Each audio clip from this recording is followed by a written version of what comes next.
The scent hit Frederick Dalton like a blow to the chest, stopping him mid-stride on the dirt path that led past the small wooden house at the edge of the settlement. And for a moment, he was 22 again, sitting at his mother's table with the afternoon light streaming through windows that no longer existed in a house that had burned to the ground 2 decades past. He stood frozen, his leather satchel hanging from one shoulder, the late autumn wind tugging at his worn coat. The smell was unmistakable. Rabbit stew with wild thyme, fennel, and something else he couldn't quite name but knew in his bones. His mother's recipe. The one she had made every autumn when the rabbits were fat, and the herbs still clung to life before the first frost. He had not tasted it since the year she died, had not even smelled it, because no one else in this God's forsaken frontier territory knew how to make it the way she had. Frederick was 42 now, weathered by 2 decades of soldiering and another handful of years trying to scrape a living from unforgiving land. His dark hair had gone gray at the temples, and his face bore the lines of a man who had seen too much and smiled too little. He lived alone in a cabin 3 miles north, worked odd jobs for the farmers and traders who needed someone with strong hands and a stronger back, and kept to himself. That was how he preferred it, quiet, solitary, safe, but that smell. He found himself walking toward the house before he had decided to do so. It was a modest structure, newly built if the pale color of the wood was any indication, set back from the main path with a small garden plot out front. Smoke rose from the chimney, and through the single window he could see the warm glow of a fire. He knew who lived here. Everyone in the settlement knew. They whispered about it in the trading post and the blacksmith shop, spoke in hushed tones over their evening ales at the tavern. An orc woman lived here, alone. She had arrived 3 months ago, purchased the land with coin no one thought her kind possessed, and built the house with her own hands. The settlement's magistrate had tried to refuse her, but the territorial governor's new decree was clear. Any being of sound mind could purchase land and settle on the frontier, regardless of race. The humans in the settlement were not happy about it, but they obeyed the law, if only barely. They did not speak to her. They did not trade with her. They pretended she did not exist. Frederick had seen her once, from a distance, walking back from the forest with a load of timber on her shoulders that would have required 2 men to carry. She was tall, broad across the shoulders, and moved with a grace that seemed at odds with her obvious strength.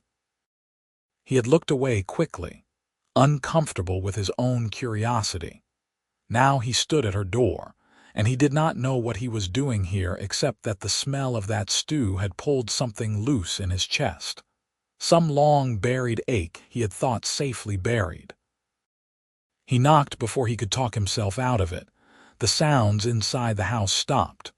Footsteps approached the door, heavy but measured. The door opened, and Frederick found himself looking up slightly at the orc woman who lived here. She was younger than he had expected, perhaps in her mid-20s. Her skin was a deep green, like pine needles in shadow, and her black hair was pulled back in a practical braid that fell past her shoulders. Small tusks curved up from her lower jaw, white against her green skin, and her ears came to gentle points. Her eyes were dark amber, and they regarded him with immediate wariness. She wore simple clothing, a tunic and trousers suited for work, and an apron stained with cooking.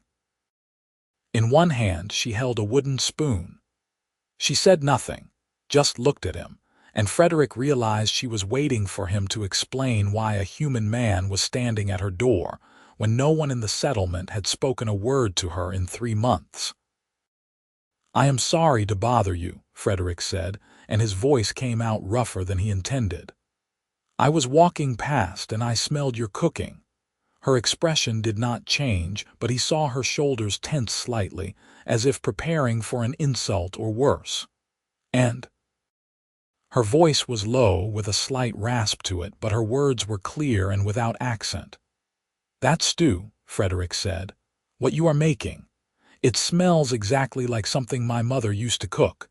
Exactly. I have not smelled it in 20 years. He paused, feeling foolish now, wondering what he had expected to accomplish by knocking on her door. "I was wondering where you found the recipe." The orc woman stared at him for a long moment, her amber eyes searching his face as if looking for deception or mockery. Frederick stood still and met her gaze, letting her look, letting her see whatever she needed to see. Finally, she spoke. "Your mother made rabbit stew with wild thyme and fennel, and something else," Frederick said. "Something I could never identify, something sweet but also bitter." "Dried elderflower and a touch of black walnut hull," the orc woman said, "ground together." Frederick felt his breath catch. "Yes, that is it. Exactly that." The orc woman looked at him for another long moment, then stepped back from the door. "You may come in," she said. "I will show you." Frederick hesitated, aware that crossing this threshold would mark him in the eyes of the settlement, would label him as an orc lover or worse. Then he thought of the smell of his mother's stew, of the memories it had dragged up from the depths where he kept them locked, and he stepped inside. The interior of the house was simple but well made. A single room served as both living space and kitchen, with a sleeping alcove curtained off at the back. A fire burned in the stone hearth, and over it hung a black pot from which steam rose in fragrant clouds. Shelves lined one wall, filled with jars and bundles of dried herbs. A small table and 2 chairs occupied the center of the room. Everything was clean, orderly, and smelled of wood smoke and cooking. The orc woman closed the door behind him and moved to the hearth. She picked up a small leather-bound book from the mantel and held it out to him. "Here," she said. Frederick took the book carefully. It was old, the leather worn soft with handling, the pages yellow at the edges. He opened it and saw handwriting in faded ink, recipes written in a careful hand. He paged through it slowly, recognizing some of the dishes, puzzling over others. Then he stopped. Rabbit stew with wild herbs. The recipe was written out in detail, every ingredient, every step. At the bottom of the page, a note in different handwriting. "Learned from Martha Dalton, autumn 1819. Frederick felt the world tilt slightly. "Where did you get this?" he asked, his voice barely above a whisper. "It belonged to my grandmother," the orc woman said.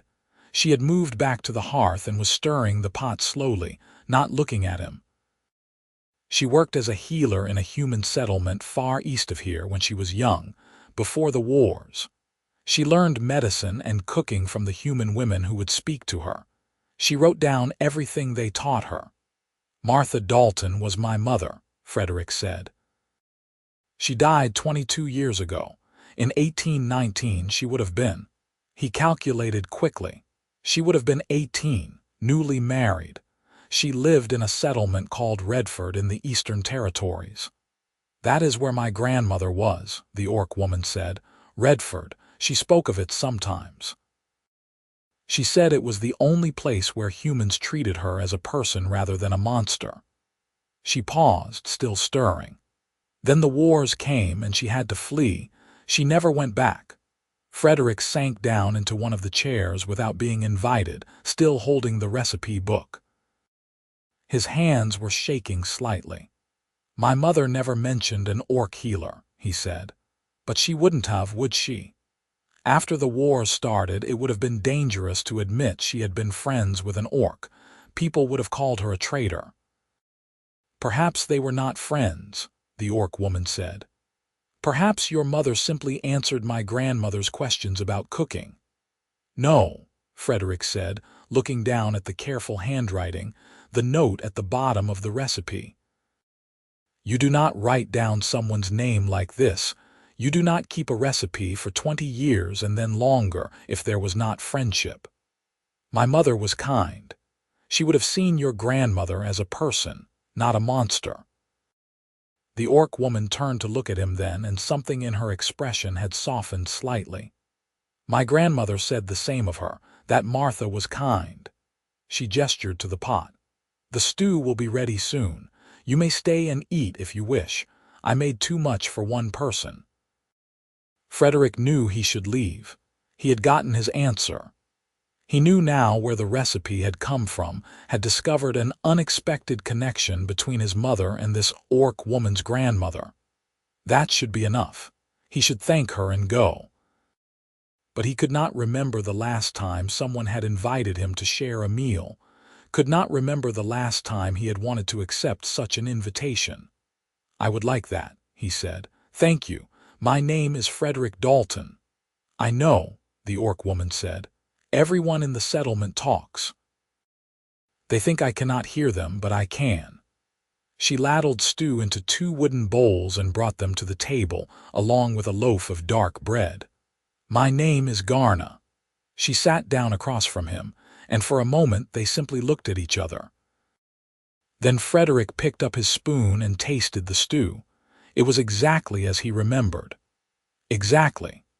The tender rabbit meat, the rich broth flavored with wild thyme and fennel, the subtle sweetness and bitterness of the elderflower and walnut. He closed his eyes and he was a child again, safe and warm, his mother humming as she worked in the kitchen, his father's deep laugh rumbling from the next room. All the people he had lost, all the years that had passed. When he opened his eyes, they were wet, and he found Garna watching him with an expression he could not quite read. "It is good," she asked quietly. "It is perfect," Frederick said, his voice thick. "It is exactly right." They ate in silence for a while, and it was not an uncomfortable silence. The stew filled the hollow places inside Frederick that he had forgotten existed. The bread was dense and hearty, clearly made from oat flour, the kind of thing that would keep you going through a long day of hard work. "You built this house yourself?" Frederick asked eventually. Garna nodded. "I worked as a laborer in the South for 5 years, saved every coin. When the new territorial laws were passed, I came here. I wanted my own land, my own home." "It is well made," Frederick said, looking around at the sturdy walls, the tight-fitted joints. "Better than most human construction in the settlement." "I know," Garna said, and there was the faintest hint of satisfaction in her voice. "They pretend not to notice." "They notice," Frederick said. "They just do not want to admit that an orc can build better than they can." Garna looked at him sharply, as if trying to determine whether he was mocking her. Frederick met her gaze steadily. "You are not like the others in the settlement," she said finally. "I keep to myself," Frederick said. "I learned a long time ago that people are cruel when they are afraid, and most people are afraid of anything different from themselves." "You fought in the wars," Garna said. "It was not a question. How did you know? The way you hold yourself, the scars on your hands. The fact that you are alone." She paused. "My father fought in the wars too, on the other side. He died in the Battle of Thornwood Valley." Frederick set down his spoon carefully. Thornwood Valley. He had been there. He had survived it, though thousands had not. Humans and orcs, dead in the mud and blood, for a war that no one could quite remember the reason for starting by the time it ended. "I am sorry," he said, and meant it. Garna nodded slowly. "It was a long time ago. I was a child. I barely remember him." They finished their meal in silence again, and this time the silence was heavier, weighted with all the things that could not be unsaid, all the history that lay between humans and orcs like a chasm filled with corpses. When Frederick's bowl was empty, he stood. "Thank you," he said, "for the meal, for showing me the recipe, for telling me about your grandmother." Garna stood as well. "You may come again," she said, and then seemed almost surprised by her own words. "If you wish, to look at the recipe book. Your mother taught my grandmother other things as well." Frederick found himself nodding. "I would like that. Tomorrow, Tomorrow, Garna agreed. Frederick left as the sun was setting, painting the sky in shades of orange and red. He walked back to his cabin with the taste of his mother's stew still in his mouth, and a strange warmth in his chest that he had not felt in years. He did not notice the eyes that watched him leave the orc woman's house, did not see the way certain men in the settlement marked his departure and began to whisper among themselves. Frederick returned the next day in the late afternoon, when the work he had been doing for a local farmer was finished. He carried with him a brace of quail he had snared that morning, an offering to offset the hospitality Garna had shown him. She answered his knock with the same wariness as before, but when she saw the birds, something flickered across her face. Surprise, perhaps. Pleasure. "I thought you might be able to use them," Frederick said, holding out the quail. Garna took them carefully, examining the clean kills, the neat snare work. "These are well done, thank you." She stepped back from the door. "Come in." The house smelled of baking bread this time, and Frederick saw several loaves cooling on a rack near the hearth. Garna hung the quail from a hook in the ceiling and gestured to the table, where her grandmother's recipe book already lay open. "I thought you might want to see the other recipes," she said. Frederick sat down and pulled the book toward him. He turned the pages slowly, reading his mother's name again and again. Martha had taught Garna's grandmother how to make seed cakes and berry preserves, how to render animal fat for cooking, how to smoke fish so it would keep through the winter. There were remedies, too. Poultices for wounds, teas for fever, salves for burns. His mother had been a healer as well as a cook, he remembered. People had come to her when they were ill or injured. "Your grandmother must have been skilled," Frederick said, "for my mother to share so much knowledge with her." "She was," Garna said. She had sat down across from him and was working on something with her hands, peeling roots of some kind. "She became the healer for our clan after she returned from Redford. She used what Martha taught her to save many lives." "And she taught you," Frederick said, "some." "I am not as talented as she was, but I know enough to tend my own injuries and illnesses." Garna paused in her work, looking down at the roots. "She told me stories about Redford, about the human women who treated her kindly. I think that is why I came here to the frontier when the laws changed. I thought perhaps there might be other humans like them, like your mother. And instead you found people who will not even speak to you," Frederick said quietly, Garna's hands stilled. "Yes, I am sorry for that. You are not responsible for what others do. No, but I am sorry nonetheless." They were quiet for a while, the only sound the crackling of the fire and the soft scrape of Garna's knife against the roots she was peeling.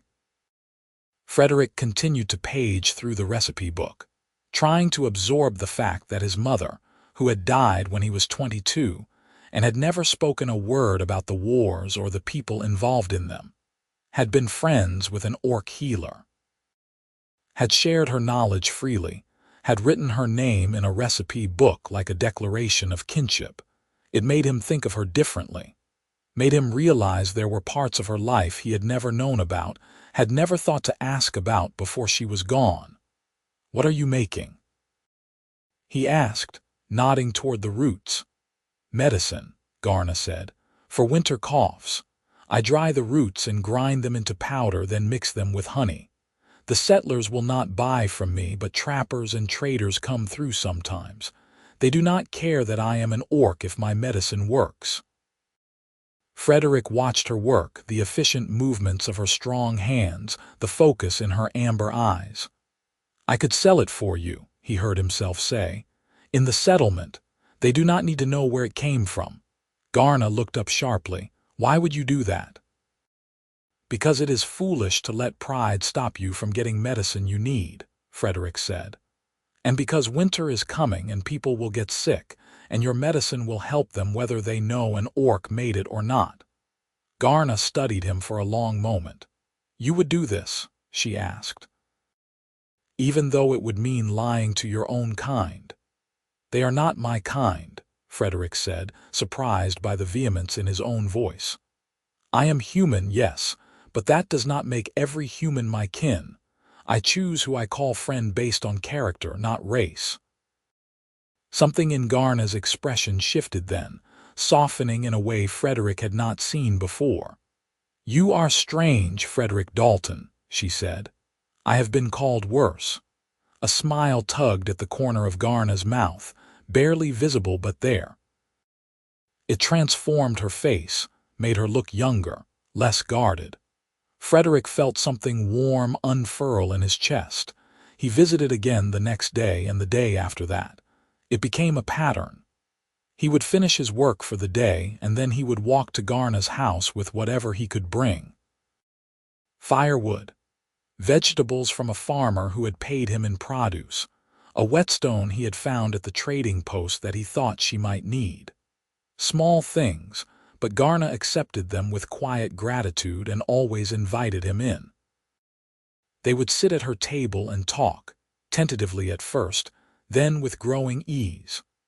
Garna told him about growing up in an orc clan in the northern mountains, about learning to hunt and fight and survive in the harsh terrain, about losing her father to the wars and then her grandmother to old age, until she was alone, about the prejudice she had faced from both humans and orcs when it became known she was interested in healing rather than warfare, in building rather than raiding.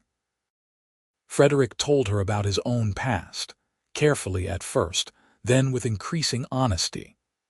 About growing up in a loving home that had been destroyed when his parents died in a fever outbreak when he was 22. About joining the army because he had nowhere else to go and no other skills to offer. About fighting in battles he did not believe in, killing people who were no more his enemy than the sky or the trees. About leaving the army when the wars finally ended and trying to find a place in a world that had moved on without him. They were both lonely people, Frederick realized. Both scarred by the same war, the same losses, the same prejudices. They understood each other in a way that required no explanation, no justification. One evening, nearly 2 weeks after that first visit, Frederick arrived to find Garna standing outside her house, staring toward the forest. Her posture was tense, her hands clenched at her sides. "What is wrong?" Frederick asked, moving to stand beside her. "Someone has been on my land," Garna said, her voice low and tight. "In the forest near the stream I found boot prints, human boots, and marks where someone tried to break into my smoke house." Frederick felt a cold anger settle in his gut. "When?" "Last night, I think. I only noticed this afternoon." She turned to look at him, and he saw wariness in her eyes again, the same wariness she had shown when she first opened her door to him. "They will try to drive me away. I knew this would happen eventually." "No," Frederick said.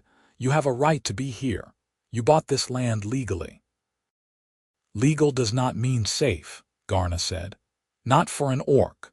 Frederick could not argue with that. He had seen the way people looked at Garna on the rare occasions she came into the settlement, had heard the muttered comments, the slurs spoken just loud enough for her to hear. He had ignored it, telling himself it was not his problem, that Garna could take care of herself. But standing here now, seeing the tension in her shoulders, the fear she was trying to hide, he felt ashamed of his own inaction. "I will speak to the magistrate," he said. "And say what?" "That someone left footprints on the property of an orc. He will not care." "Then I will watch your property at night," Frederick said. "I will catch whoever is doing this." Garna turned to him fully then, her amber eyes wide. "You would do that? Put yourself at odds with other humans for me?" "Yes," Frederick said simply. "You are my friend, I protect my friends." He saw her throat work as she swallowed, saw the shine of moisture in her eyes before she blinked it away. "I am not used to having friends," she said quietly. "Neither am I," Frederick replied.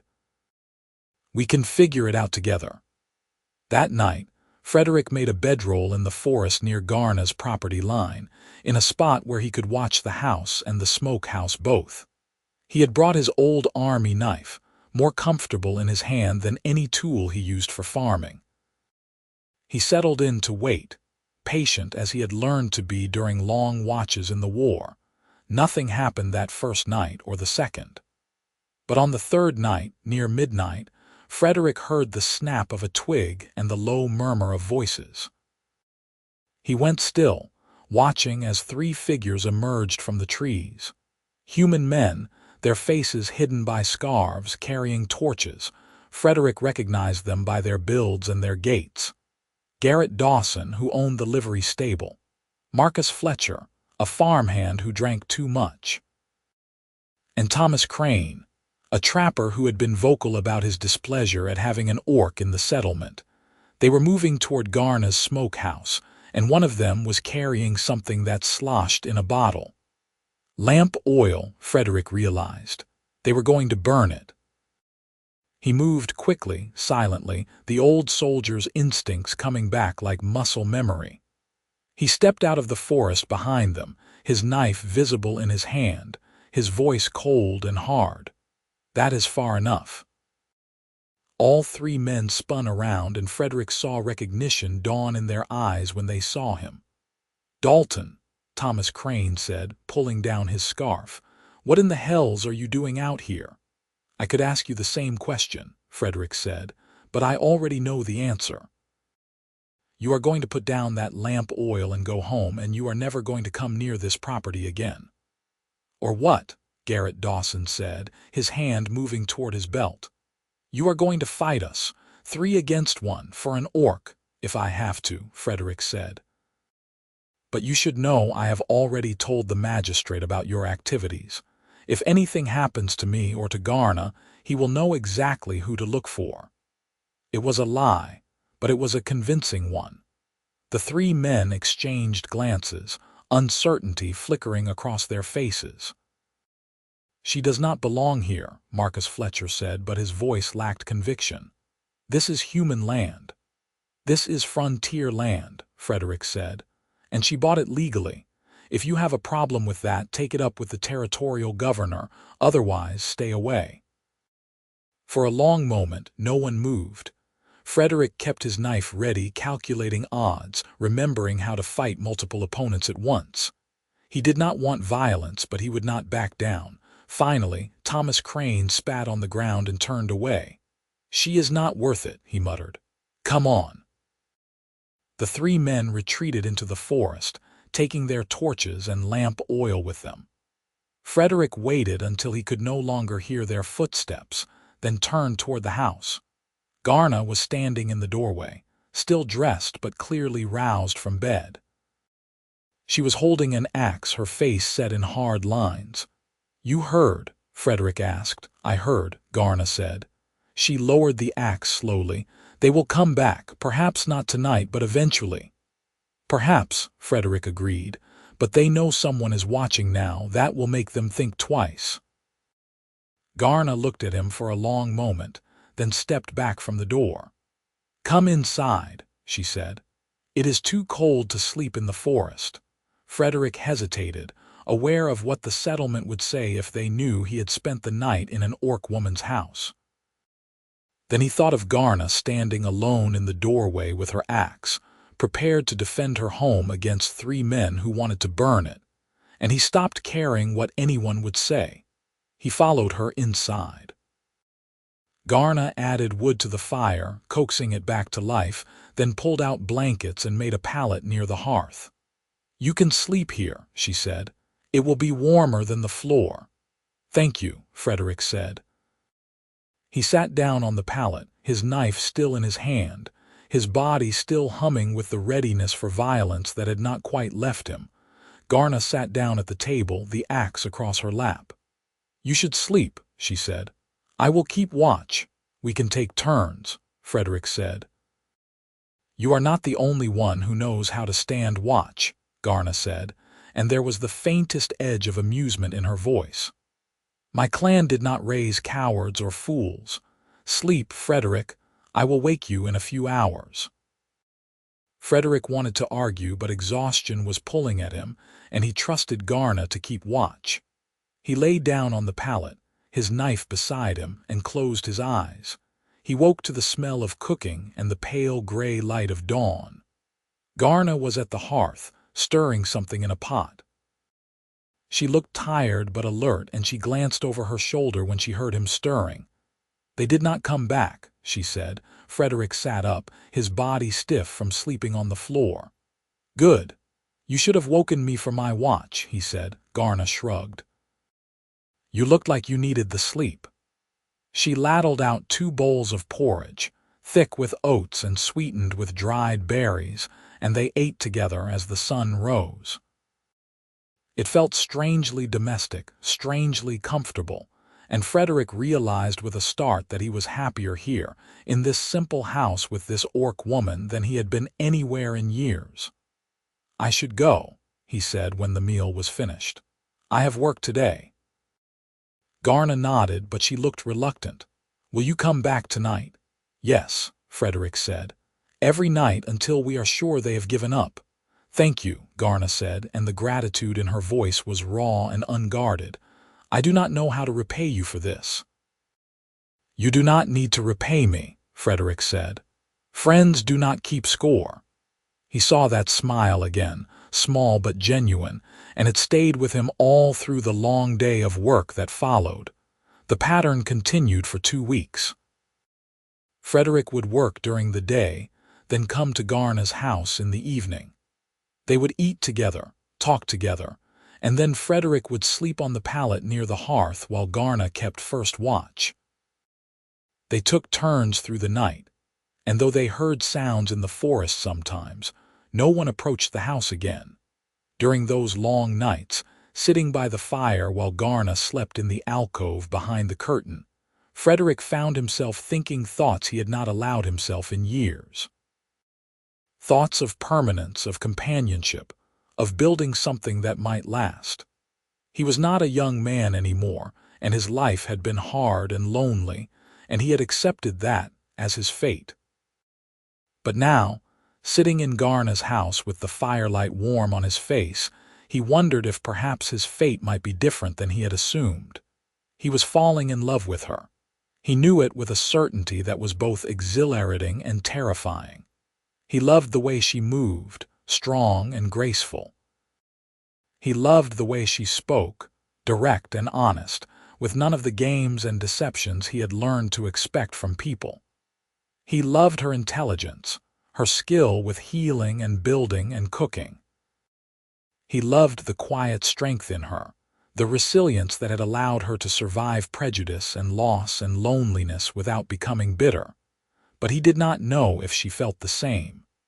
Did not know if an orc could love a human, or if she would want to, even if she could. And he was afraid to ask, afraid to risk the friendship they had built by asking for something more. Winter arrived in earnest, bringing snow and bitter cold. Frederick's work became scarce, as farmers and traders hunkered down to wait out the season. He found himself spending more and more time at Garna's house, helping her with tasks that were easier with 2 people. They cut firewood together, hauled water from the stream before it froze, repaired weak spots in the walls where cold air might seep through. They were preparing for a long winter together, Frederick realized. They had not discussed it explicitly, had not made any formal arrangement, but it was understood between them. Garna would not turn him out into the cold, and Frederick would not leave her alone and vulnerable. The settlement noticed, of course. Frederick began to receive hostile stares when he came to the trading post, heard whispers that followed him wherever he went. Several people he had worked for told him his services were no longer needed. He was being shunned, cast out for his association with an orc. He found he did not care as much as he should have. One evening in late winter, with snow falling heavily outside and the wind howling around the corners of the house, Garna looked up from the shirt she was mending and said, "You have lost work because of me." Frederick, who was carving a new handle for one of her tools, paused. "Some," he admitted. I am sorry, Garna said. You should not suffer because you chose to help me. I am not suffering, Frederick said. I have enough coins saved to last the winter, and come spring there will be work again. There is always work on the frontier. But they will not forget, Garna said. They will not forgive you for being friends with an orc. Then they are fools, Frederick said calmly. He set down his carving and looked at her across the table. Garna, I have lived 42 years, and I have learned that most people are not worth the effort of pleasing them. I would rather have one true friend than 100 false ones. Garna's hand stilled on the shirt she was mending. Is that what we are? She asked quietly. Friends? Yes, Frederick said. Are we not? Yes, Garna said. We are. She paused, and Frederick saw something vulnerable in her expression, something uncertain. But I think we might be more than that. At least, I hope we might be. Frederick's heart began to beat harder in his chest.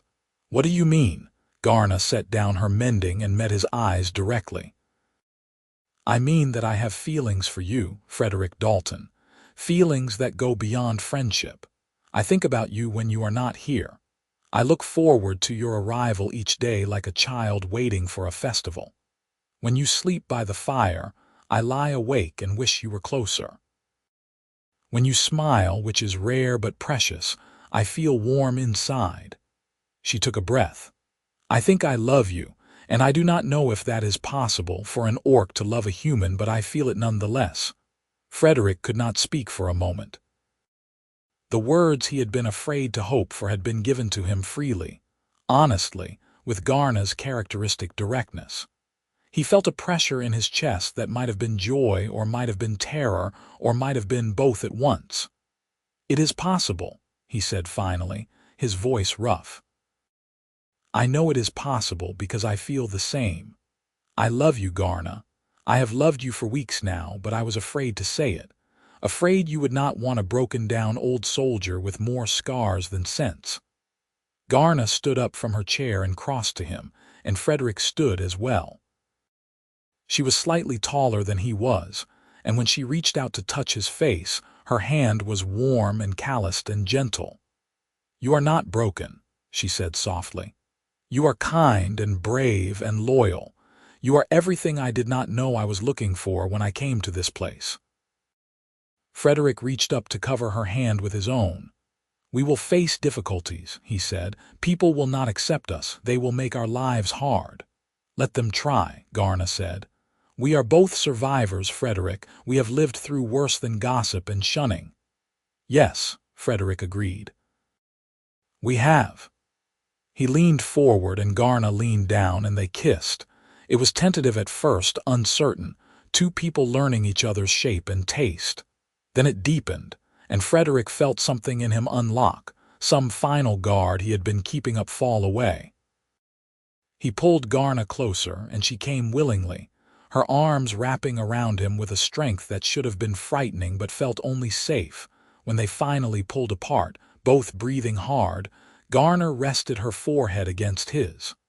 Stay with me, she whispered. Not just for the winter. Stay. Yes, Frederick said. I will stay, for as long as you will have me. They moved to the alcove that night, and Frederick learned the shape of Garna's body in the darkness, the smooth warmth of her green skin, the careful gentleness in her strong hands.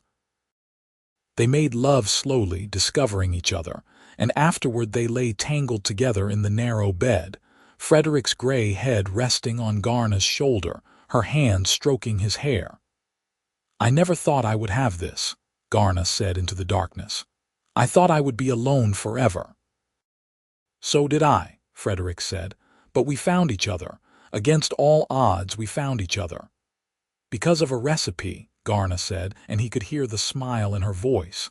Because you smelled my grandmother's stew and knocked on my door. The best decision I ever made, Frederick said. Winter softened into spring, and the snow melted, and the streams ran high with meltwater. Frederick moved his few belongings from his cabin to Garna's house, and they began to refer to it as theirs rather than hers. They planted a larger garden together, rows of vegetables and herbs that would feed them through the coming year. Frederick built an addition to the house, a second room that could serve as a workshop for Garna's medicines and his wood carving. The settlement continued to shun them, but travelers and trappers began to stop at their house regularly, drawn by word of Garna's excellent medicines and Frederick's skill with repairs. They made enough coin to be comfortable, and more importantly, they were happy. One morning in early summer, Frederick woke to find Garna already up, standing at the window and looking out at the land they had worked so hard to build a life on. He rose and went to stand behind her, wrapping his arms around her waist. "What are you thinking about?" he asked. "I am thinking that we should marry," Garna said, "properly, with whatever ceremony will make it legal and binding." Frederick felt his breath catch. "The settlement will not allow it. There are no laws against it, but they will not perform the ceremony." "Then we will go to the territorial capital," Garna said, turning in his arms to face him. "The governor is more progressive than the settlers. He will allow it, and once we are married, we will have legal protections. They will not be able to drive us off our land or claim our marriage is not valid." "You have been thinking about this," Frederick said. "For weeks," Garna admitted. "I want to be your wife, Frederick. I want it to be official, recognized. I want to stand before witnesses and declare my love for you." "Then we will do it," Frederick said. "We will go to the capital and we will marry and we will come back here and build the life we want." Garna's smile was radiant. "When?" "As soon as we can arrange it," Frederick said. "We can leave within the week." They made the journey to the territorial capital, a 5-day trip by wagon over rough roads. Frederick had not been to the capital in over a decade, and he was struck by how much it had grown. What had been a rough frontier outpost was now a proper city, with paved streets and brick buildings and a feeling of permanence. The territorial governor's office was in the largest building in the city, a 3-story structure with glass windows and a painted sign. Frederick and Garna entered together, her hand in his, and requested an audience with the governor. The clerk who greeted them was a young man with spectacles and a neat coat, and to his credit, he barely blinked at the sight of a human man and an orc woman holding hands. "The governor is quite busy," he said. "What is the nature of your request?" "We wish to marry," Frederick said. "We need someone to perform the ceremony." The clerk made a note. "I see. You are aware that such marriages are legal but unusual." "We are aware," Garna said calmly. "Very well. The governor has made it clear that he will personally oversee such ceremonies when requested. Let me see when he has availability." The clerk consulted a large ledger. "He can see you tomorrow afternoon if that is acceptable." "It is," Frederick said. They found a modest inn that was willing to rent them a room, though the innkeeper gave them a long look that spoke of curiosity rather than hostility. That night, lying in the unfamiliar bed, Frederick found himself suddenly nervous. "Are you certain about this?" he asked Garna. "Marriage is forever, or it is meant to be. If you have doubts, now is the time to voice them." Garna rolled over to face him, her amber eyes serious in the candlelight. "I have no doubts," she said. "Do you?" "None," Frederick said. "I just want to make sure you know what you are choosing. You are young still. You could find someone else, someone of your own kind, someone who would not bring you the difficulties that I will." "I do not want someone else," Garna said firmly. "I want you. Exactly you. Your age and your scars and your gruff manner and your kind heart. I want the man who knocked on my door because he smelled his mother's stew. I want the man who defended my home against people he has known longer than me. I want the man who holds me at night and makes me feel safe. That is you, Frederick, only you." Frederick pulled her close and held her tightly. "Then tomorrow we marry," he said, "and I will spend the rest of my life trying to be worthy of you." "You already are," Garna whispered. The next afternoon they stood in the governor's office, a spacious room with maps on the walls and books lining the shelves. The governor was a middle-aged man with graying hair and a sharp, intelligent face. He greeted them warmly and invited them to sit. "I understand you wish to marry," he said. "I am pleased. We need more examples of cooperation and unity between the races on the frontier, not less." "We love each other," Frederick said simply. "That is reason enough." "Indeed it is," the governor said. He pulled out a document and began to fill it in with their names and details. "I will need 2 witnesses. I can provide them from my staff if you do not have anyone else." "We do not," Garna said. "We have no friends or family here." "Then my clerk and secretary will serve," the governor said. He called them in, and they stood as witnesses while the governor read from a small book the words of the marriage ceremony that was recognized by the territorial laws.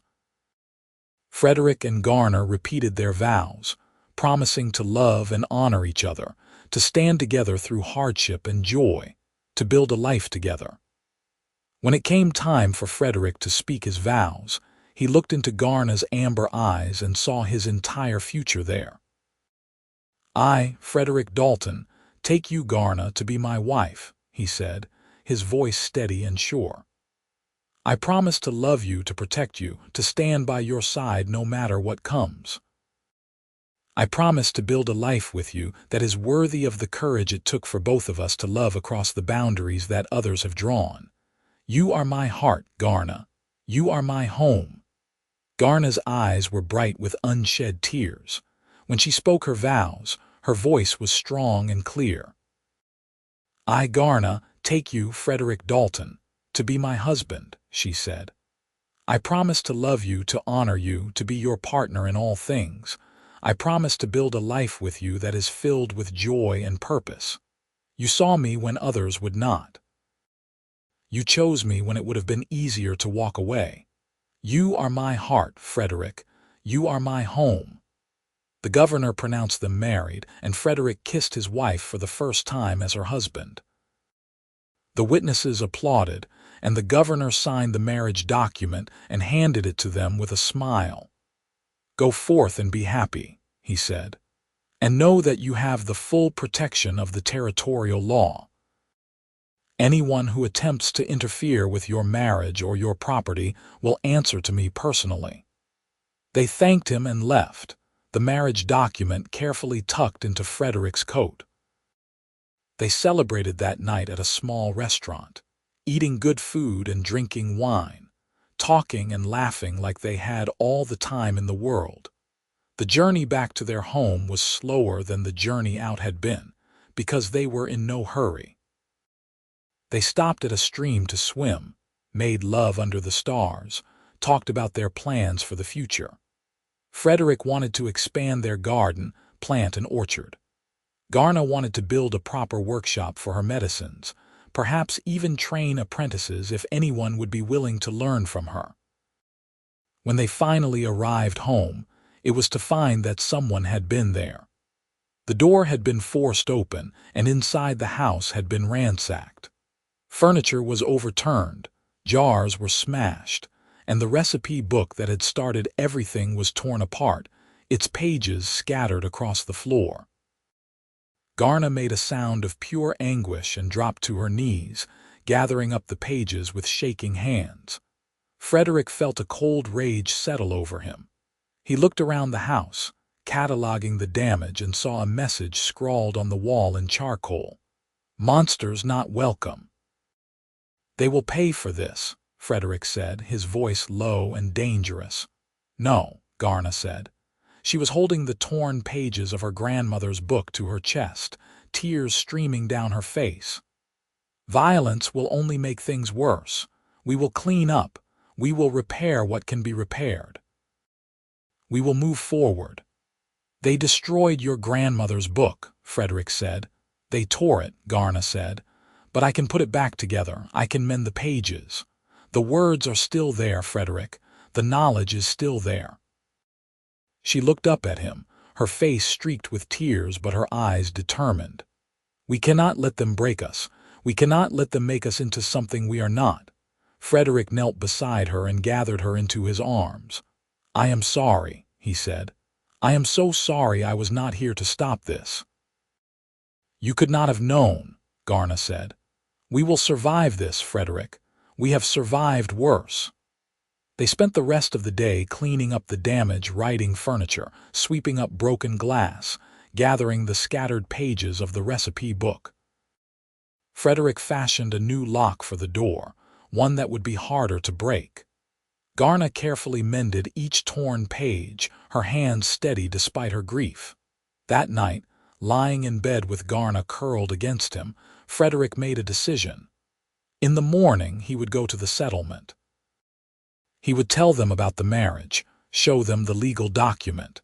He would make it clear that any further harassment would be dealt with by the territorial governor himself.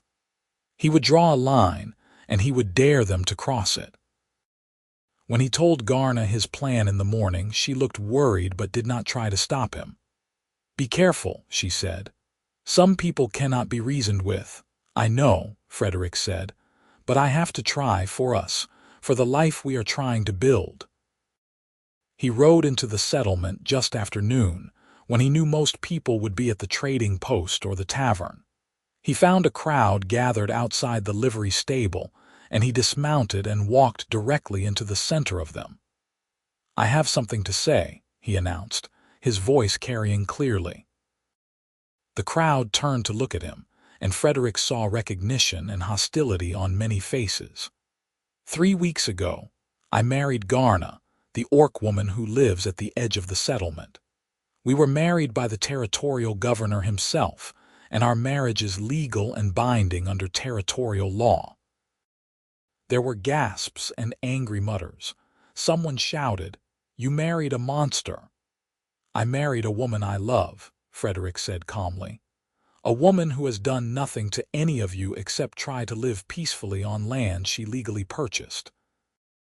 And yet some of you have harassed her, threatened her, and vandalized her home, our home. She does not belong here, Thomas Crane said, pushing to the front of the crowd. This is human land. This is frontier land, Frederick said, and the law says she has as much right to be here as you do. Furthermore, the governor has made it clear that any interference with our marriage or our property will be prosecuted to the full extent of the law. He pulled out the marriage document and held it up. This is legal proof of our marriage. Any of you who wish to challenge it will be challenging the governor himself. The crowd was silent now, uncertainty flickering across faces. Frederick pressed his advantage. Garna has never harmed any of you, he said. She has offered medicine for sale, which some of you have bought through intermediaries because you are too proud to deal with her directly. She has kept to herself, worked her land, and asked for nothing but to be left in peace. If you cannot accept her presence, at least respect the law. Garrett Dawson stepped forward. And if we do not, he said, what then? You will fight all of us. If I have to, Frederick said, but I do not think it will come to that, because most of you are decent people who have let fear and prejudice cloud your judgment. You are better than this. You can be better than this. He looked around at the crowd, meeting as many eyes as would meet his. I am asking you, as someone who has lived among you and worked for you, to leave us in peace. We are not asking for your friendship or your approval. We are only asking to be left alone to live our lives. Surely that is not too much to ask. For a long moment, no one spoke. Then an older woman Frederick recognized as the seamstress stepped forward. I knew your mother, Frederick Dalton, she said. Martha was a good woman, a kind woman. She would not have turned away someone in need, no matter what they looked like. She paused. If you say this orc woman is a good person, I will take your word for it, and I will speak out against any who try to harm her. A few others nodded in agreement. Not many, but enough. Enough to show that not everyone in the settlement was filled with hate. Thomas Crane spat on the ground. You are a fool, Dalton, he said. You have thrown away your place among your own kind for a monster. I hope she is worth it." "She is," Frederick said calmly. "More than you could possibly understand." He remounted his horse and rode back to his home, his heart pounding but his conscience clear. He had done what he could. The rest was up to the settlers. When he arrived home, Garna was waiting for him, her face anxious. He dismounted and went to her, pulling her into his arms. "I told them," he said. "I showed them the marriage document. I made it clear that the governor supports us." "And?" Garna asked. "Some of them listened," Frederick said. "Not all, but enough. Enough that I think the worst of the harassment will stop." Garna let out a shaky breath. "I was so worried," she said. "I thought they might hurt you." "I am fine," Frederick said. "We are fine, and we are going to be fine." They stood there for a long moment, holding each other, drawing strength from each other's presence. Then they went inside together to continue rebuilding their home. The harassment did not stop entirely, but it lessened. No one broke into their house again. No one left threatening messages. And slowly, grudgingly, a few of the settlers began to nod to Frederick when they saw him, to acknowledge his presence if not his choices. Summer turned to autumn, and the garden they had planted flourished. They harvested vegetables and stored them for winter, smoked meat, and gathered herbs. Garna mended the pages of her grandmother's recipe book and created a new binding for it, stronger than the old one. Frederick built shelves and cabinets for their growing collection of tools and supplies. One evening in late autumn, Frederick came home from checking the traps he had set in the forest to find Garna cooking something that smelled achingly familiar. He stopped in the doorway, his throat tightening. "You are making the stew," he said. Garna looked up from the pot and smiled. "It is the anniversary of the day you first knocked on my door," she said. "I thought we should celebrate." Frederick crossed the room and pulled her into his arms, kissing her deeply. "I love you," he said. "I love you so much it frightens me sometimes." "I love you too," Garna said. "Every day I wake up and I cannot believe I am this happy. That I found you, that we found each other." They ate the stew together as the sun set, the taste of it bringing back memories of Frederick's mother and Garna's grandmother. Two women who had been friends across the boundaries of race and prejudice, who had unknowingly planted the seeds for this love that bloomed decades later. "Do you think they knew?" Garna asked softly. "Our grandmothers. Do you think they knew what would come from their friendship?" "I do not know," Frederick said, "but I like to think they would be happy about it. That they would see us as proof that their kindness mattered, that it made a difference." "I think so too," Garna said. Winter came again, and this time Frederick and Garna faced it together as husband and wife, secure in their home and their love. The snow fell thick and deep, isolating them from the settlement, but they did not mind. They had each other, and that was enough. On the coldest nights they would lie together in their bed, Frederick's arms around Garna, and talk about the future. They spoke of children, perhaps, though they did not know if such a thing was possible between human and orc. They spoke of expanding their land, of building a reputation for Garna's medicines that would bring travelers from all over the territory. They spoke of growing old together, of building a life that would be remembered long after they were gone. "Whatever comes," Frederick said one night, "I am grateful. I am grateful I smelled your stew. I am grateful I knocked on your door. I am grateful you let me in." "I am grateful too," Garna said, turning in his arms to face him. "You saved me, Frederick, not just from the men who wanted to harm me, but from loneliness, from believing I would always be alone." "You saved me too," Frederick said. "I was just going through the motions of living before I met you. Now I am actually alive." They kissed, slow and sweet, and held each other as the wind howled outside and the fire crackled in the hearth. Spring came eventually, as it always did, and with it came change. The seamstress who had spoken up for Frederick in the settlement began to stop by their house occasionally, bringing fabric scraps she thought Garna might be able to use, staying for tea and conversation. Others followed, slowly, cautiously. Not everyone and not often, but enough to show that attitudes were beginning to shift. A young woman from the settlement, barely 18, arrived at their door one day with a sick child in her arms. "Please," she said, her eyes red from crying. "I heard the orc woman knows healing. My daughter has a fever that will not break. The settlement healer has tried everything. Please, will you help?" Garna took the child without hesitation, her healer's instincts overriding everything else. She examined the little girl carefully, then prepared a tea from herbs and roots, coaxing the child to drink it. She made a poultice for the girl's chest and showed the mother how to apply it. She worked for hours, and Frederick watched in awe as his wife used all the knowledge her grandmother had passed down to her, all the skills she had honed over years of study and practice. By morning, the child's fever had broken. The mother wept with relief and tried to pay Garna, but Garna refused. "I am just glad she is well," she said. The young mother left with her daughter, but word spread. An orc woman had saved a human child's life. Within a week, 3 more people came to their door seeking Garna's help. Then 5. Then 10. Garna treated them all, human and orc alike, when the occasional orc traveler came through. She charged fair prices, and she never turned anyone away who truly needed help. Frederick watched his wife become the healer her grandmother had been, watched her build the reputation she had always deserved.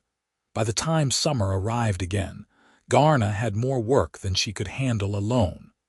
Frederick helped where he could, but he did not have her knowledge or her skill. One day, the young mother whose child Garna had saved appeared at their door again, this time without the child.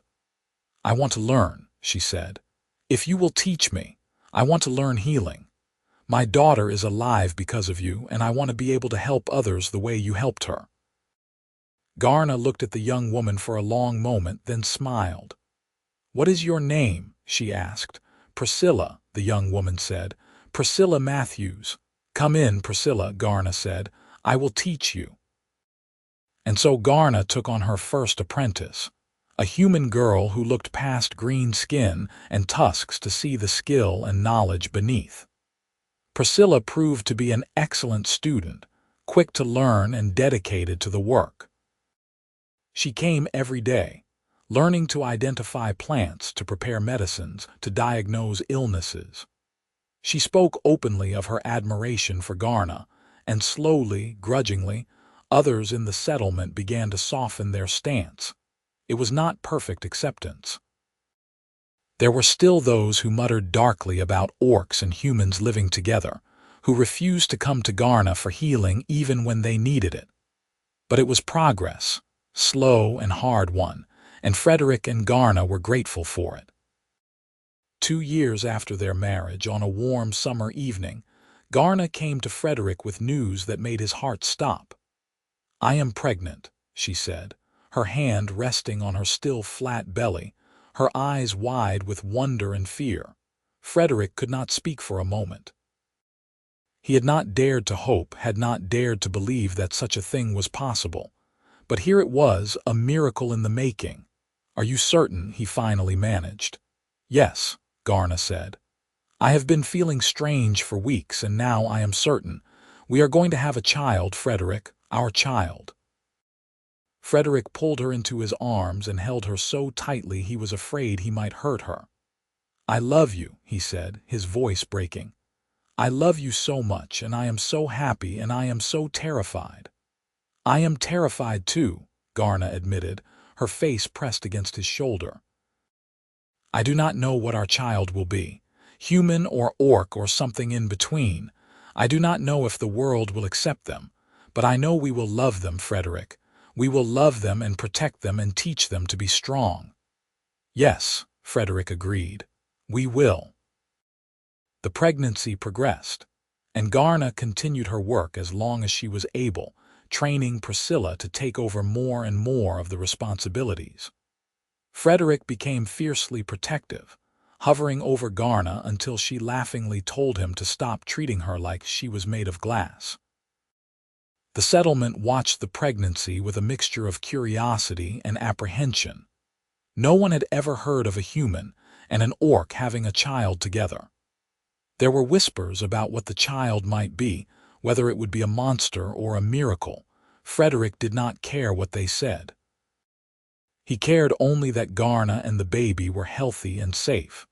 On a cold winter night, with snow falling softly outside and the fire burning warm inside, Garna went into labor.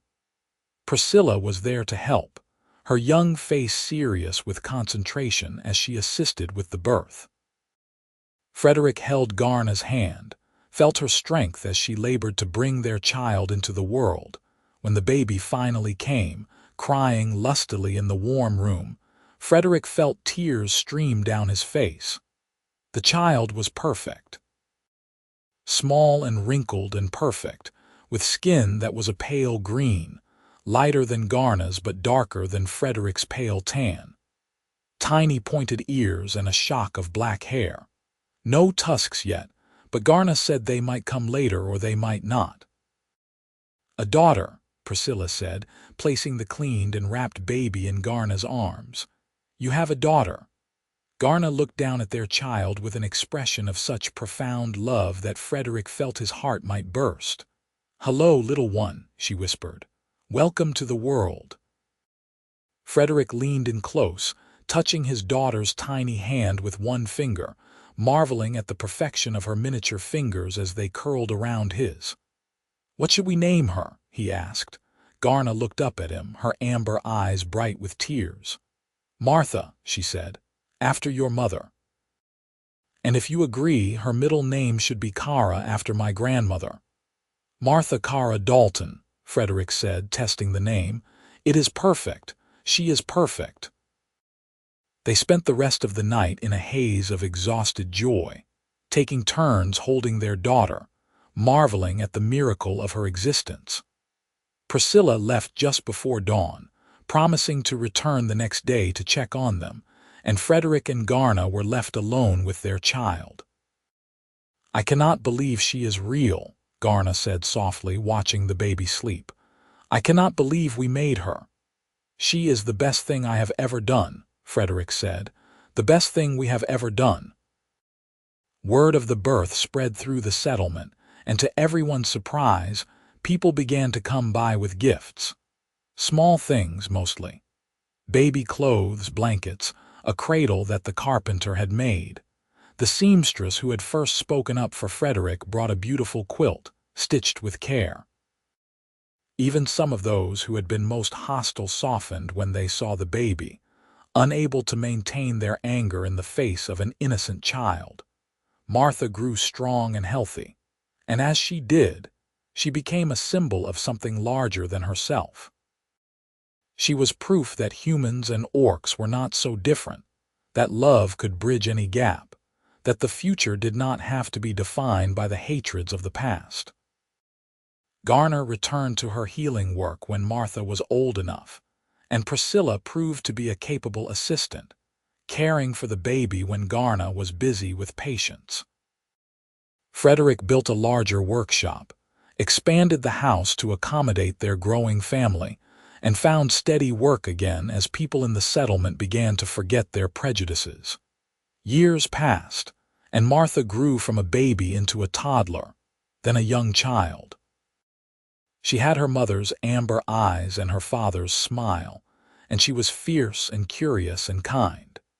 She learned healing from her mother and carpentry from her father, and she moved between the human and orc worlds with an ease that gave her parents hope for the future. More interspecies families began to settle on the frontier, drawn by the stories of Frederick and Garna, of the family they had built against all odds. The territorial governor used their example in his speeches, holding them up as proof that the different races could live together in peace and harmony. Frederick and Garna did not seek attention or acclaim. They simply lived their lives, raising their daughter, tending their land, helping those who came to them for healing or guidance. But they were happy, deeply and truly happy, in a way that neither of them had ever imagined possible when they were alone. One evening, when Martha was 5 years old and playing in the garden while the sun set, Frederick and Garna sat on the porch of their house, watching their daughter chase butterflies among the herbs. "You remember the day I knocked on your door?" Frederick asked. "Every detail," Garna said, leaning against his shoulder. "I remember being so wary, so certain you were there to insult me or worse. And then you asked about the stew, and there was such longing in your eyes, such genuine curiosity. I knew in that moment that you were different from the others." "I smelled my mother's cooking," Frederick said, "and I thought I would just ask a question and leave. I never imagined it would lead to this, to you, to Martha, to a life I did not know I was allowed to want." "Your mother and my grandmother brought us together," Garna said. "Across decades and death, their friendship made this possible. I like to think they are watching us now, proud of what we have built." "I think so too," Frederick said. He wrapped his arm around Garna's shoulders and pulled her close. "I love you. I have loved you since the day you showed me that recipe book and told me about your grandmother. Every day since then has been a gift." "I love you too," Garna said. "You gave me everything I thought I could never have. A home, a family, acceptance, love." They sat in comfortable silence as the sun finished setting and the first stars appeared in the darkening sky. Martha came running up to them, breathless and laughing, her pale green skin flushed with exertion, her black hair wild around her pointed ears. "Mama, Papa, look what I found," she said, holding out her hands. In them was a tiny frog, green and glistening in the twilight. "Very nice," Frederick said, smiling at his daughter's enthusiasm. "But I think the frog would like to go back to the stream now." "Can I show Priscilla first?" Martha asked. "She likes frogs." "In the morning," Garna said. "It is time for bed now." Martha pouted for a moment, then nodded and carried the frog carefully back to the garden to release it.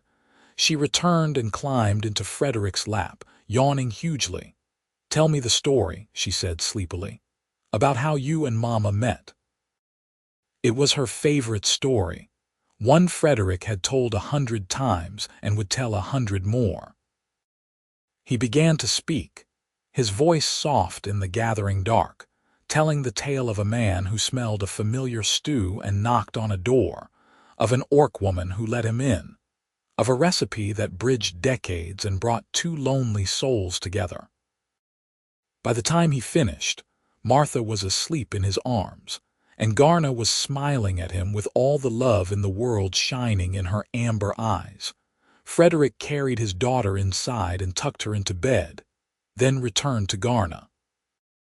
They went to their own bed and lay together in the darkness, hands clasped, hearts beating in rhythm. "We did it," Garna whispered. "We built a life. Against everything, we built a life."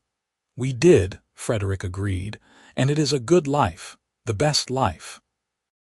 He fell asleep with his wife in his arms and his daughter sleeping safely in the next room. And for the first time in his 48 years, Frederick Dalton felt completely and totally at peace. The years continued to unfold, bringing new challenges and new joys. Martha grew into a remarkable young woman, as skilled a healer as her mother and as capable a builder as her father. More interspecies families settled in the area, and slowly, gradually, the prejudices that had once seemed insurmountable began to fade. Not everywhere and not completely, but enough. Enough to give hope. Frederick and Garna grew older together, their love deepening with each passing season. They worked side by side, raised their daughter, and built a legacy that would outlast them both. When people spoke of the frontier, they spoke of the Dalton family, of the human man and the orc woman who had proven that love was stronger than hate, that courage could overcome fear, that the future could be different from the past. And it all began with a stew, with a recipe passed down from grandmother to granddaughter, with a man who knocked on a door and an orc woman who let him in. It began with a moment of curiosity, a moment of bravery, a moment of connection across the boundaries that others had drawn. It began with love, and it would endure through love, passed down from generation to generation, a testament to the power of choosing kindness over fear, of choosing hope over despair, of choosing each other over the easy path. Frederick and Garna had chosen each other, and in doing so they had changed the world. Not the whole world, perhaps, but their small corner of it. And sometimes that was enough. Sometimes that was everything. In the golden years of their lives, when Frederick's hair had gone fully gray and Garna's strength had begun to wane, they would sit together on their porch and watch the sunset, hands clasped, hearts full. They would watch Martha working in the garden with her own children, a new generation growing up in a world that was kinder and more accepting than the one their grandparents had known. And they would remember that day, that first day, when a man had smelled his mother's stew and knocked on an orc woman's door. They would remember how far they had come, how much they had overcome, how deeply they had loved. And they would be grateful, endlessly grateful, for every moment they had been given together, for the life they had built against all odds from a simple recipe and a moment of curiosity, for the love that had sustained them through every hardship, every challenge, every doubt.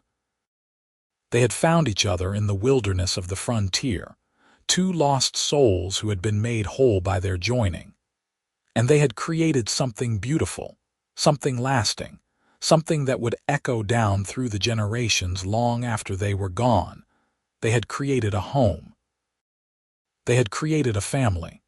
They had created love, and in the end, that was the greatest magic of all, greater than any spell or prophecy, greater than any law or decree.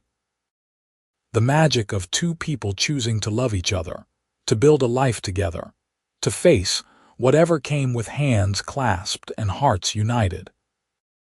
The magic of a stew that smelled like home, that bridged decades and differences, that brought together a human man and an orc woman in a bond that nothing could break. The magic of Frederick and Garna, whose love story became legend, whose courage inspired others, whose legacy lived on in the children and grandchildren they raised in kindness and hope. And it all began with that single moment, that knock on the door, that question asked in a voice rough with memory and longing. Where did you find the recipe? The answer had been a lifetime, a beautiful, precious, hard-won lifetime, and neither of them would have changed a single moment of it.